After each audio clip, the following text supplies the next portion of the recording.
जय हिंद दोस्तों आज हैं 2 जून और 2 जून की रोटी बड़ा फेमस वाक्य है हमारे देश में, जो कि हम बचपन से सुनते चले आ रहे हैं। अगर 2 जून की रोटी को हम पेंशन से रिलेट करते हैं तो सरकार अपने कर्मचारियों को सेवा के बाद यानी कि रिटायरमेंट के बाद पेंशन इसलिए देती है क्योंकि बुढ़ापे में अपना और अपने परिवार का ख्याल रख सकें और 2 जून की रोटी बड़े चैन और फुर्सत से खा सकें।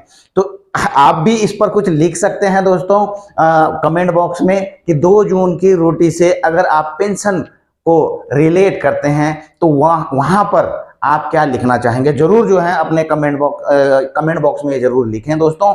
और आज इसी टॉपिक के ऊपर बात कर रहे हैं दोस्तों 8वां वेतन आयोग की 2 जून की रोटी भले ही सरकार अपने पेंशन भोगियों के लिए देती है, जो कर्मचारी पेंशन भोगी बनते हैं, लेकिन पेंशन भोगी आज भी दोस्तों 2 जून की रोटी के लिए कई बार जो है उनको सड़क पर भी धरना प्रदर्शन में भी आना पड़ता है अपनी मांगों को लेकर के।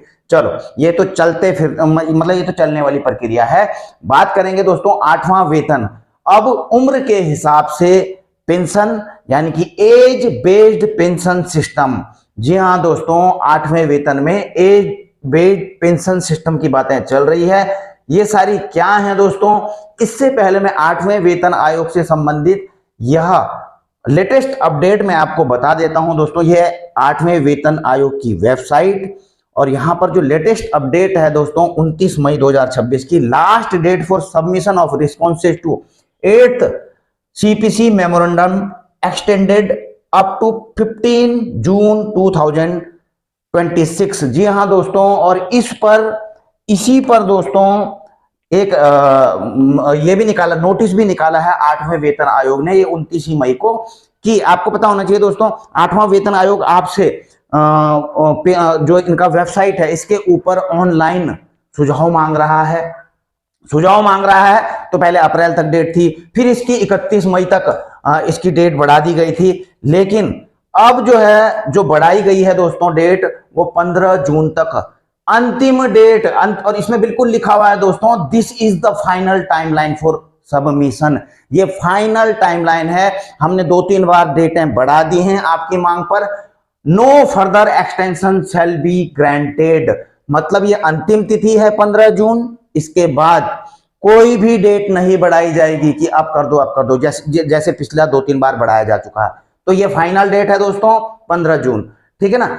और इसमें यह भी लिखा गया है कि अगर आप hard copy, physical copy, email, PDF वगैरह भेजते हैं मेमोरेंडम के रूप में, मे नॉट बी कंसीडर्ड, इनको कंसीडर नहीं किया जाएगा। जो भी है दोस्तों वेबसाइट में जाकर के आप दे दीजिए। अब बात करेंगे दोस्तों बुढ़ापे वाली पेंशन यानी कि उम्र के साथ एज बेस्ड पेंशन की। दोस्तों 8वें वेतन आयोग केंद्रीय कर्मचारियों और पेंशन भोगियों के लिए बहुत बड़ा बदलाव ला सकता है। 1.1 करोड़ से ज्यादा लोगों को फायदा हो सकता है और इसका मुख्य प्रस्ताव जो प्रपोजल दिया गया है एज बेस्ड पेंशन और ओपीएस, एनपीएस, यूपीएस में चुनाव की आजादी। अब ये सारी चीजें हैं क्या दोस्तों? अब ये एज बेस्ड पेंशन सिस्टम क्या है इसको समझिए दोस्तों।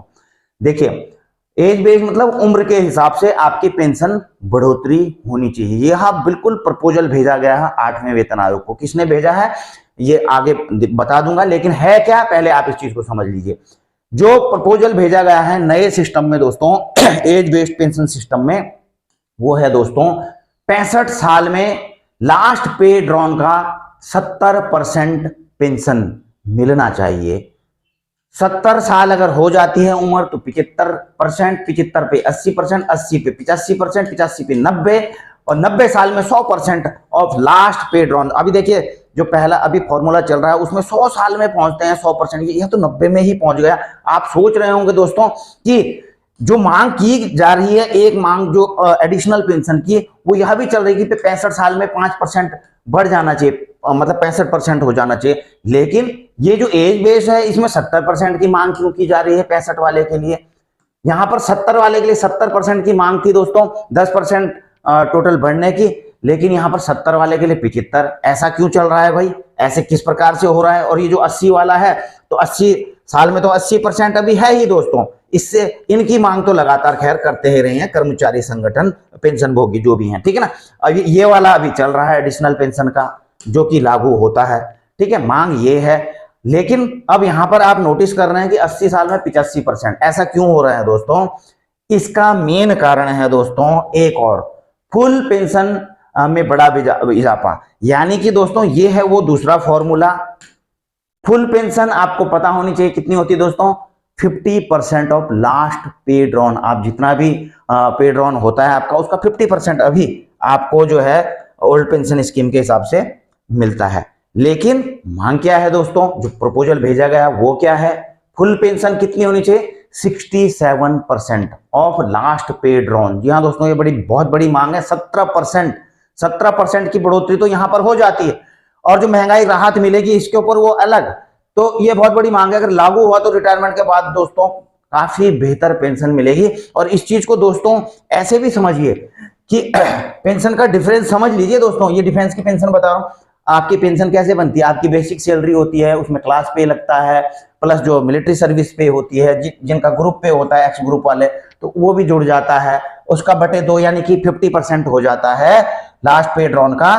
तो अगर मैं एक एग्जांपल ले रहा हूं 50% के हिसाब से, 67% के हिसाब से भी मैं आपको डिफरेंस बताऊंगा कितना डिफरेंस आ रहा है।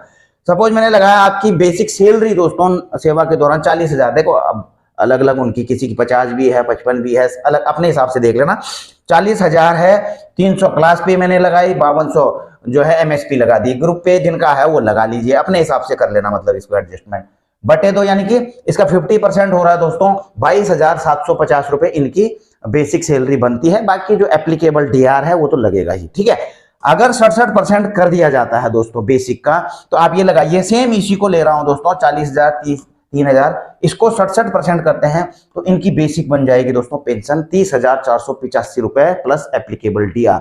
30,485 में से दोस्तों अगर इसको घटा देंगे ना 50% वाले को, 7,735 रुपए का सीधा सीधा बेसिक पेंशन पर असर ऐसे में पड़ जाता है। ये वो भी इनके लिए, जिसकी इनसे ज्यादा होगी तो उसको तो ज्यादा फर्क पड़ेगा, ठीक है ना। तो आप खुद लगा सकते हैं कि इतना बड़ा डिफरेंस आ रहा है। बाकी जो इस पर डीआर लगेगा है ना, उसका भी डिफरेंस आएगा।